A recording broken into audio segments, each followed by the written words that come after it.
दरिद्रता सबसे बड़ा दुख है। संत का दर्शन सबसे बड़ा सुख है। आज इस सत्संग में व्हील चेयर पर भी एक माता जी आई हुई है और उनके साथ में एक सज्जन और आए हैं। देखिए उनकी क्या श्रद्धा है। व्हील चेयर पर उनको मैं धन्यवाद भी देता हूँ, शुभाशीष भी देता हूँ।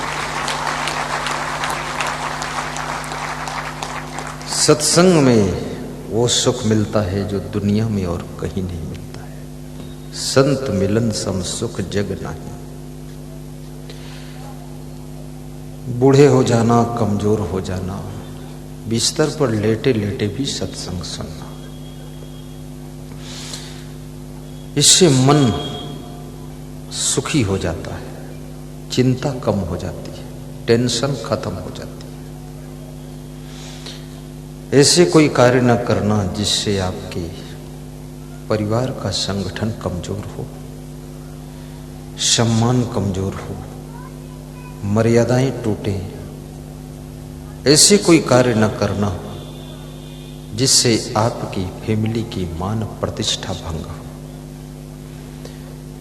हर कदम तुम्हारा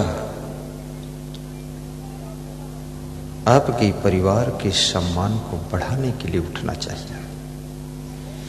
ऐसी वाणी बोलना जिससे घर में बाहर आनी चाहिए और ऐसे कार्य करना जिसमें घर का हर दिन त्योहार जैसा लगना चाहिए। गले में हार हो न हो लेकिन घर में बहार होना चाहिए। आपस में प्रेम और प्यार होना चाहिए। हो सके तो गले में भी सोने का हार पहन लेना चाहिए, कोई हर्ज नहीं। आखिर ये सोना किस काम आएगा, पहनिए थोड़ा सा। अगर मैं पहनने को मना करूं तो सुनार लोग नाराज हो जाएगा, मुझसे बोलेगा तुमने तो हमको ही निपटा दिया पूरा। और फिर गले में सोने का हार हो, घर में बहार हो, आपस में प्रेम और प्यार हो, हर दिन त्योहार हो और घर के आंगन में पोता पोती होनहार हो और गुरुदेव के चरणों की अमृत की धार हो, तो समझ लेना वही घर मंदिर है, आश्रम है, धर्मशाला है।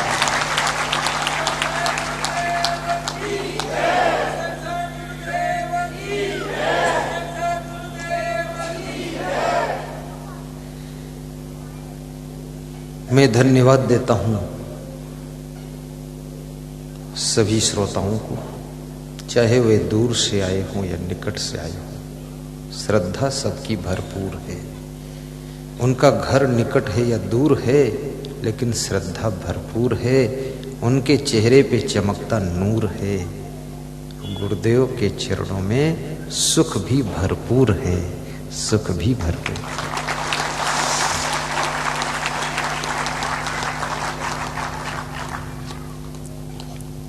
मैं जयपुर पुनः आऊं ऐसी भावना लेकर के यहां से विदा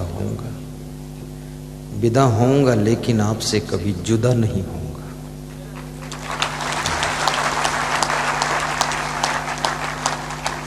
और बारंबार इस पिंक नगरी, गुलाबी नगरी जयपुर में गुलाब के फूलों की माला पहनूं और सत्संग की सुगंध आपके जीवन में फैलाऊं, यही संकल्प लेकर यहां से कल सुबह 8:30 बजे विदा हूं। गुरु मंत्र भी लेना। कल 37 नर नारियों ने गुरु मंत्र लिया था और इसी व्यासगादी पर गुरु मंत्र देंगे। आज भी ले लेना जिन्होंने ना लिया हो, जिन्होंने लिया हो भूल गया हो, तो फिर से ले लेना। और जिन्होंने किसी और से लिया है, किसी का गुरु गड़बड़ा गया है तो फिर दूसरा गुरु भी बना लेना। शिव जी कहते हैं ज्ञानहीनो गुरु त्याज्यो मिथ्यावादी विडंब का, तो विश्रांति न जानात पर शांति करोत के। दूसरा गुरु बनाने की छूट स्कंद पुराण में शिव जी ने दिया है, बना सकते हैं। और गुरु की दी हुई माला को भी धारण कर लेना। सोने चांदी की चेन में डालकर पहन लेना। धागा का जमाना चला गया है, सड़ जाता है धागा, टूट जाता है माला, खाली हो जाता है गला, तो गुरुदेव से फिर क्या मिला। इसलिए चेन में भी डालकर पहनना। इच्छा हो तो धागे में ही पहनना, पर धागा हर 6 महीने में चेंज कर देना। और मंत्र को सुबह शाम 7-7 बार मनन करना, जप करना। मीट और ड्रिंक, व्यसन का पूर्ण त्याग करना। धनवान बनना, गुणवान बनना, महान बनना, चरित्रवान बनना, शाकाहारी बनना। नशा व्यसन से दूर रहना। पैसे कमाना तो पैसे बचाना भी, और बचे हुए पैसे से धर्म को बचाना, अपने परिवार की सेवा करना, उन्नति में लगाना पैसा। पैसे से जुआ न खेलना, दारू भी मत पीना। कोई फ्री पिलाए तो भी मत पीना। कोई फ्री में आपको जहर पिलाए, क्या पियोगे? कभी नहीं पियोगे। कितने लोग कहते हैं कोई पिलाता है प्रेम में फ्री में तो पी लेता हूं। फ्री में कोई जहर दे तो पियोगे? नहीं पियोगे। तो जहर से भी खतरनाक, जहर तो एक बार पियोगे तो एक बार मर जाओगे, पर दारू पियोगे तो ऐसी आदत पकड़ेगी, न मरोगे न जियोगे, बीच में फंसे रहोगे। इसलिए दारू मत पीना, आदत मत बिगाड़ना। और ये भी ट्राई मत करना कि देख लो एक बार पीकर दारू में होता क्या है, कैसा लगता है। जो ट्राई करने गए वो लौटे ही नहीं, ट्राई में ही चल रहे, ट्रायल ही नहीं खत्म हुआ। इसलिए उसको मत पीना। होश हवास में रहना, उन्नति का रास्ता ढूंढना। धन कमा तो इतना कमा कि धन कमाने की हद कर दे। और घर में गरीबी अगर 10 पीढ़ियों से है तो उस गरीबी को भी रद्द कर दे। और भक्ति कर तो इतनी कर कि कर्मों का खाता रद्द कर दे। और यमराज के दरबार में जाए तो यमराज को भी खुश कर दे, कितना महान व्यक्ति आया।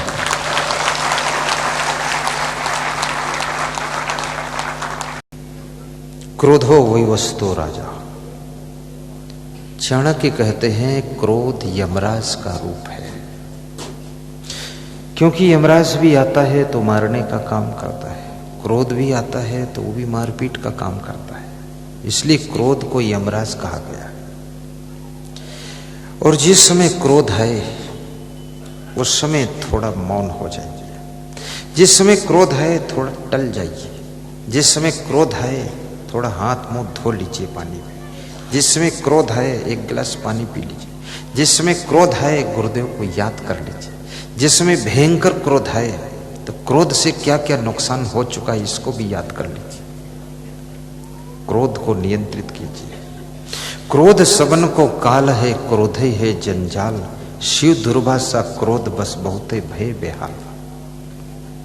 तृष्णा बैतरणी नदी, चाणक्य कहते हैं तृष्णा ही बैतरणी नदी है। जिसका मन कभी तृप्त नहीं होता है तो समझो बैतरणी नदी में डूब रहा है। बैतरणी नदी से पार करने के लिए गौदान किया जाता है। जब तुम्हारी मृत्यु होती है तुम्हारे बच्चे गौदान करते हैं। और गौदान में भी कितने लोग तो बहुत कमजोर, गाय का छोटा सा बच्चा बछिया है उसको दान करते हैं। तुम्हारे पिताजी का वजन 1 कुंटल था और बछिया का वजन 40 किलो है। और बछिया इतनी कमजोर है उसकी गर्दन भी डिग डिग डिग डिग हो रही है, टांगें भी आपस में लड़ती हैं, बाल सब उखड़ गए हैं, बछिया को ठीक दिखता भी नहीं है, उसका चश्मा टेस्ट भी नहीं हो सकता। अब वो बछिया उसकी पूंछ पकड़कर तुम्हारा बाप बैतरणी पार करेगा। पूंछ टूटकर बाप के हाथ में आएगी, बाप आपका डूब जाएगा बैतरणी में, बचिया तो निकल जाएगी अकेले। कम से कम बाप को बैतरणी से पार करना है तो अच्छी मजबूत गाय दान कीजिए। ये दान देने के लिए सबसे अच्छी चीज ही दान देना चाहिए। और दान क्यों? तृष्णा का जन्म लोभ से होता है। लोभ की नदी से पार करने वाला कौन है? वो दान ही तो है। दान एक ऐसी शक्ति है जो लोभ की नदी को सुखा देता है, और तृष्णा जो बैतरणी है वो भी सूख जाती है, और दान लोभ को मार देता है, और बैतरणी नदी से तुम्हारी आत्मा पार हो जाती है।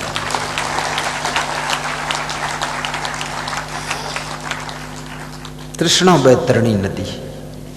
कभी कभी आपकी बहन भी अगर कमजोर है तो उसको भी थोड़ा योगदान कीजिए, योगदान।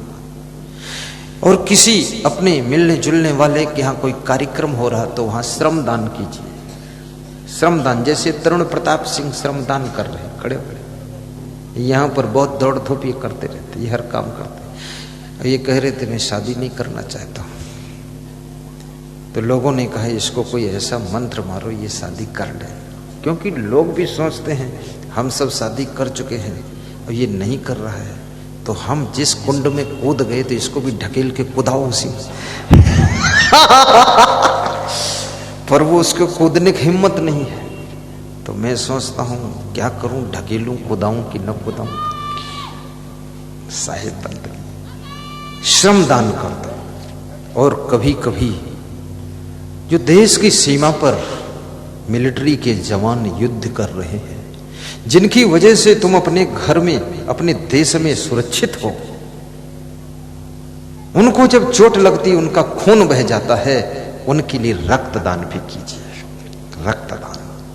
और कभी कभी इस देशभक्ति के लिए समय दान भी कीजिए, और कभी इस देश को संभालने के लिए पूरा जीवन दान कीजिए।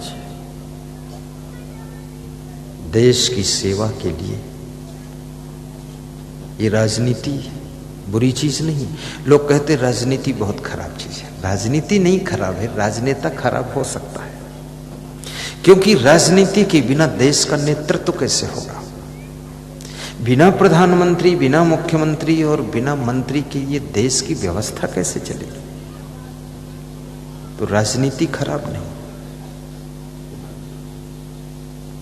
अगर आपके अंदर राजनीति का गुण है तो राजनेता बन करके देश के लिए कुछ करिए। यदि साधु बनने का गुण है तो साधु बन करके धर्म की रक्षा करने के लिए जिंदगी भर बीड़ा उठाइए। जैसे मैं साधु बना, क्यों बना? क्योंकि मेरे नस नस में साधुता थी, बचपन से थी, और मेरा मन बचपन से साधु बनूंगा।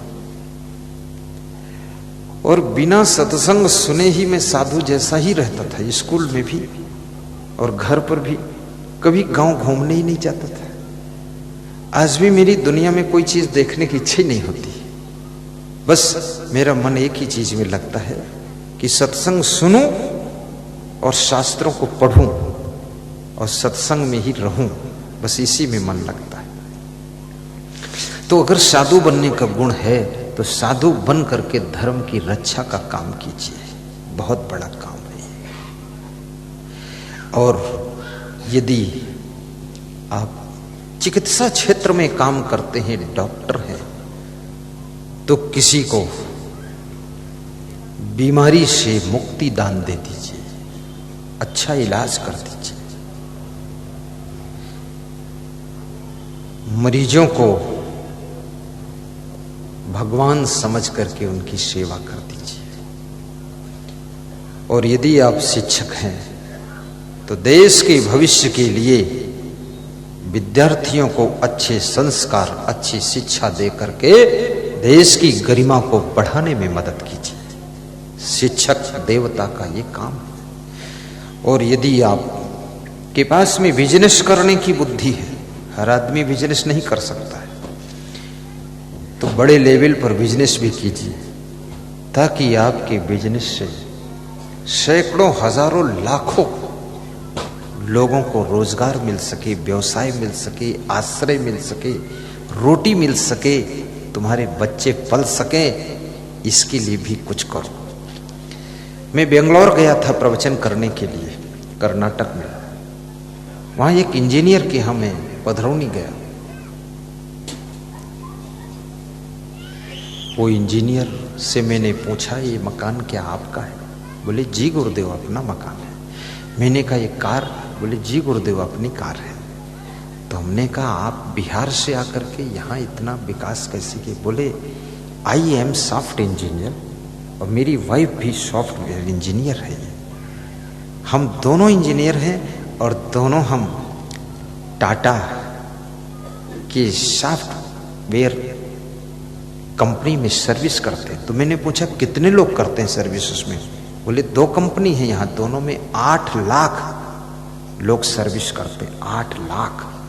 तो सुन करके मेरे होश उड़ गए कि 8 कर्मचारी रखो तो उनको तो संभालना कठिन है। टाटा जी 8 लाख कर्मचारी केवल सॉफ्टवेयर कंपनी में। तो हमने कहा उनके ट्रक कंपनी में? बोले उसके बारे में मुझे पता नहीं, लेकिन उसमें भी होंगे 10-5 लाख तो जरूर।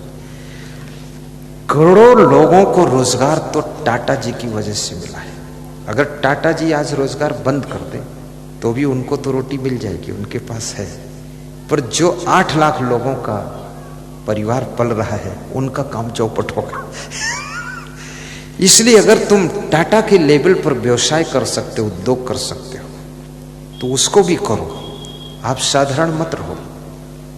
ये मत समझो कि अरे मैं क्या कर पाऊंगा। नहीं, तुमको पता भी नहीं तुम्हारे अंदर कितनी सामर्थ्य छिपी हुई है। ये महिलाओं के अंदर कितनी सामर्थ्य छिपी हुई है। कितनी महिलाएं शादी होने के बाद वो पूरा ढेर हो जाती है। ढेर मतलब बस वो समझती है अब जिंदगी में कुछ नहीं कर पाऊंगी, बस घर ही में चकेक चकधुम मकई के अलावा तिकड़ी तिकड़म बनाते रहो, उसी चिल्लपों में पड़ी रहती है।